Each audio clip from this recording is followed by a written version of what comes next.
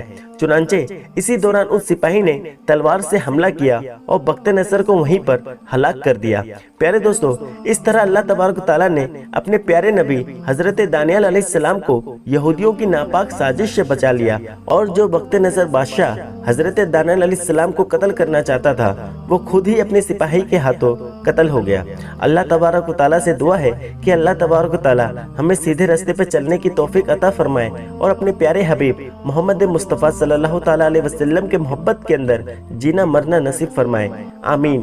دوستو، ویڈیو پسند آنے پر نہ صرف ویڈیو کو لائک کرے بلکہ اپنے دوستوں میں شیئر بھی ضرور کرے، اور ایسے ہی ویڈیوز دیکھنے کے لیے ہمارے چینل کو سبسکرائب بھی ضرور کرے۔ ملتے ہیں اگلے ویڈیو میں، تب تک کے لیے اللہ حافظ۔